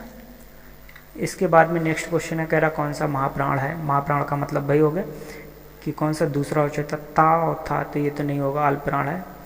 पा, फा, बा और भा, पा, फा, बा और भा, ये चौथे नंबर का आ गया, और ये जो होगा सी इज़ द राइट आंसर। कह रहा कौन सा व्यंजन कंठ है? तो का वर्ग का होना चाहिए, ठीक है। तो ये सारे का वर्ग के दे रखे हैं। दूसरा कह रहा है अघोष। अघोष का मतलब क्या हो गया? पहला या दूसरा, तो पहला है हमारा ये, या ये हो सकता है। इसके बाद में हमसे पूछ रहा है कि महाप्राण, महाप्राण में क्या होता है? दूसरे और चौथे, तो ये दूसरा वाला कॉमन आ गया, तो इसका मतलब खा इज़ द राइट आंसर। खा क्या है? हमारी कंठ भी है। दूसरी बात ये क्या है हमारा? क्या है जो है महाप्राण भी हो गया, और तीसरा में ये क्या हो गया? अघोष भी हो गया, ठीक है। ये तीनों कंडीशन फॉलो कर रहा है। कुछ ध्वनियाँ होती हैं हमारे विदेश से भी आई हुई हैं हमारी हिंदी वर्णमाला में, तो उन्हें हम क्या कहते हैं? आगत ध्वनियाँ। जैसे कुछ अरबी फारसी से आई हैं, तो अरबी फारसी से जो आई हैं उनके नीचे आप देखेंगे एक डॉट लगा हुआ, बिंदु लगा हुआ, का के नीचे, खा के नीचे, गा, जा, फा, इस तरह से जो है उनके नीचे एक डॉट लगा हुआ होता है, जिसे हम क्या कहते हैं? नुक्ता। तो इनसे हम पहचान लेते हैं कि ये जो ध्वनियाँ हैं वो कहाँ से ली गई हैं? अरबी फारसी से ली गई हैं, विदेश से हैं, या आगत ध्वनियाँ हैं। जैसे ज़िंदगी में लगा हुआ है जा के नीचे, किस्मत में का के नीचे, कागज़ में गा के नीचे, जा के नीचे, गज़ल में गाओ जा के नीचे, गलत में गा के नीचे, सफ़ेद में फा के नीचे, ठीक है। तो ये क्या हो गई? हमारी आगत ध्वनियाँ हो गई। अंग्रेजी से आगत ध्वनियाँ सबसे ज़्यादा होता है जो अर्धचांद के रूप में यूज होता है, इसे आगत ध्वनि कहते हैं। जैसे ऑफिस में लिखते हैं, ठीक है, तो ये अर्धचांद की तरह यूज होता है, तो ये आगत ध्वनि है। जैसे डॉक्टर, कॉफ़ी, कॉलेज, तो ये क्या हो गई? अंग्रेजी की आगत ध्वनि हो गई। इसके बाद वर्ण विच्छेद, इसका आप स्क्रीनशॉट ले लीजिए, एक करके हम दिखा देते हैं। जैसे वर्ण विच्छेद पूछ लेते हैं हमसे कि किसी शब्द का वर्ण विच्छेद क्या सही है, तो जैसे कमल लिखा है, तो कमल का वर्ण विच्छेद कैसे होगा? तो कै हलंत प्लस में आ हो जाएगा, प्लस में माँ हलंत, और क्या हो जाएगा? प्लस में छोटा आ हो जाएगा, और प्लस में ला हलंत प्लस में छोटा आ हो जाएगा। तो इस तरह से कमल का हो गया, ठीक है। इसी तरह से अगर हिंदी का देखें तो हिंदी का क्या होगा? हिंदी का होगा है हलंत प्लस में छोटी ई, ठीक है, प्लस और क्या है? ना, तो ये ना हलंत में रहेगा, कोई पाई नहीं है, प्लस में द हलंत और प्लस में बड़ी ई, तो ये हिंदी का होगा। तो इस तरह से क्या हो जाते हैं? वर्ण विच्छेद इसे कहते हैं, या वर्ण वियोजन कहते हैं, या इसे प्लावन भी कहते हैं, ठीक है। इसके बाद में कह रहा है द्रग। द्रक का वर्ण विच्छेद क्या होगा, तो द हलंत हो जाएगा, फिर इसमें लगी है ऋण की पाई, प्लस में गए हलंत हो जाएगा और प्लस में हो जाएगा आ। तो पहला इसका राइट आंसर हो जाएगा। ठीक है, कह रहा उद्यान में क्या होगा, तो छोटा ऊ हो जाएगा, द हलंत हो जाएगा और प्लस, ठीक है, ये या हो जाएगा, हलंत में आएगा प्लस आ जाएगा बड़ा, और प्लस में नए हलंत और प्लस में क्या आ जाएगा आ। तो ये हो गया उद्यान का। तो इसमें देख लीजिए कौन सा ऐसा इस तरह का है, भाई हमारा क्या हो जाएगा, सही हो जाएगा। ठीक है, तो इसमें दा हलंत नहीं होता, दा पूरा हो जाता है। ठीक है, तो इसमें जो हो जाएगा D is the right answer. कक्षा के लिए पूरा कैसे लिखेंगे, कै और प्लस में जो छा है इसके लिए हम लिख चुके हैं कै, और प्लस में क्या होता है हमारा सा, और सा हलंत और प्लस में क्या आ जाएगा आ। इस तरह से या हम लिख सकते हैं कै, कक्षा दो हो गया का, और प्लस ये का हलंत वाला और प्लस में सा का हलंत, तो जो हो जाएगा सी इज़ द राइट आंसर, सही उच्चारण हो जाएगा सा। ठीक है, इसके बाद द्वितीय व्यंजन क्या होते हैं। अब क्या होता है, कोई भी अगर हमने शब्द लिखा उसमें एक ही व्यंजन क्या हो गया, आवृत्ति लगातार हो गई, तो वहाँ पे द्वितीय व्यंजन आ जाएगा। जैसे दिल्ली, तो द हलंत, ठीक है, प्लस छोटी ई प्लस ला हलंत प्लस ला हलंत और प्लस बड़ी ई। तो यहाँ पे ये दो बार जो इसकी आवृत्ति होगी व्यंजन की, तो इसीलिए क्या होगी, द्वितीय व्यंजन कहलाता है। इसी तरह से इज्जत, तो ई प्लस ज हलंत प्लस आ और प्लस में ता, तो यहाँ पे आवृत्ति दो बार हो गई जा की, ज व्यंजन की, तो ये क्या हो गया, द्वितीय व्यंजन कहलाते हैं। इस तरह से प्रश्न पूछ लेता है कि द्वितीय व्यंजन निम्नलिखित में से कौन सा है। नेक्स्ट क्वेश्चन कहता है जब एक ही ध्वनि का द्वित्व हो जाए तो वह क्या कहलाती है, तो वो हमारी क्या कहलाती है, युग्मक ध्वनियाँ भी कहलाती हैं। ठीक है, उसने युग्मक ध्वनियाँ भी हम कहते हैं। इसके बाद कारांत का मतलब क्या होता है, तो जो शब्द होते हैं हमारे उसका अंत किसी न किसी स्वर से होता ही है। ठीक है, और तो उस स्वर का जो होता है उस स्वर के आगे हम क्या कहते हैं, कारांत कहते हैं। ठीक है, और जो स्वर होता है उसी के आगे हम कारांत लगा लेते हैं। उसी तरह से क्या हो जाता है, आकारांत, आकारांत हो जाएगा। अगर आ स्वर से हो रहा है, बड़े आ से हो रहा है तो बड़ा आकारांत, ईकारांत। इसी तरह से औकारांत, ऊकारांत सारे हो जाते हैं। जैसे पंकज है, अब पंकज के लिए आप देखिए पंका, और ये लिखा है हमने जय, और जय हलंत प्लस आ, तो ये आ से इसका अंत हो रहा है, तो इसका मतलब ये अकारांत शब्द है, अकारांत शब्द है। इसी तरह से हम लिख रहे हैं लड़के। ठीक है, लड़के लिखा हुआ है, तो लड़के के लिए इतना तो आप यही रखिए, तो ये हो जाएगा कै हलंत और प्लस में ए। ठीक है, तो ये क्या हो जाएगा, एकारांत। समझ रहे हो। इसी तरह से आप किसी को भी देख लीजिए तो उसमें जो है अंतिम स्वर को ले लीजिएगा और उसके आगे कारांत लगा लीजिएगा, तो वही हो जाता है हमारा, क्या हो जाता है, कारांत शब्द। जिसके अंत में क्या आ जाए तो उसे क्या कहेंगे हम, आकारांत कहेंगे। अनुस्वार बताइए, अयोगबा हमारे दो होते हैं, अनुस्वार और विसर्ग, ये भी आपको पता ही है। और अंतस्थ हमारे चार होते हैं, या, रा, ला और वा। या और वा अर्धस्वर होते हैं, ये भी पता ही है। रा लुंठित, ला पासर्बिक, ये भी आपको पता है। हा काकल, ये भी आपको पता है। ये वर्णमाला से क्वेश्चन इस टाइप का आ जाता है कि उसको अगर जो है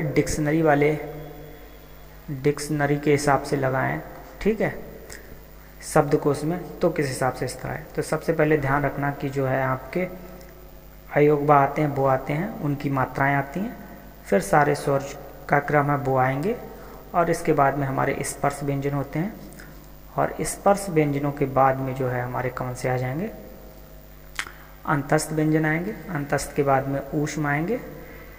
ठीक है, और ऊष्म के बाद में जो है, जो पहली बार तो कंप्लीट हो जाता है, और ऊष्म के बाद में जो हमारे संयुक्त होते हैं, तो संयुक्त के हिसाब में हमें ये ध्यान रखना है कि संयुक्त जिस वर्ण से मिलकर जो बना होता है उस हिसाब से वो आता है। जैसे छा है तो ये का और प्लस में सा से मिलकर बनता है, तो ये जो है का के बाद में आ जाएगा।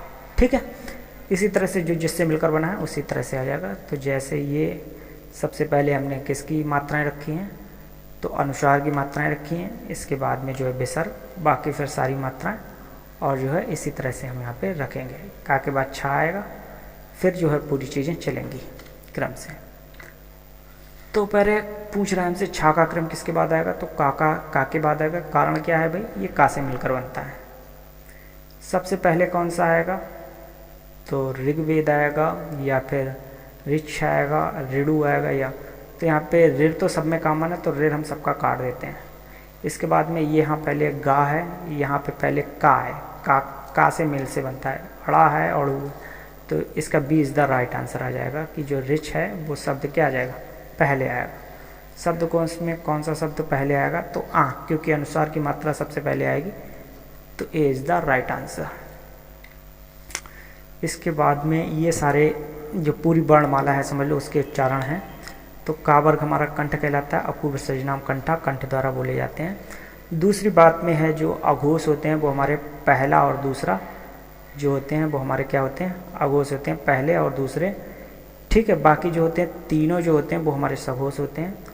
दूसरी बात और भी इम्पॉर्टेंट थी, वो क्या थी, पहला, तीसरा और पांचवा ये अल्पप्राण होते हैं, दूसरा और चौथा ये महाप्राण होते हैं, ठीक है। ये सारी बातें हमने बता दी हैं। तो का वर्ग से कंठ से बोले जाते हैं, चाई चुएसानाम तालु, ऋडुरसानाम मूर्धा, लेरतुलिशानाम दंता और उपुदमनियम ओष्टो। तो इस तरह से जो है आज की हमने सारी वीडियो यहाँ पे कंप्लीट की है।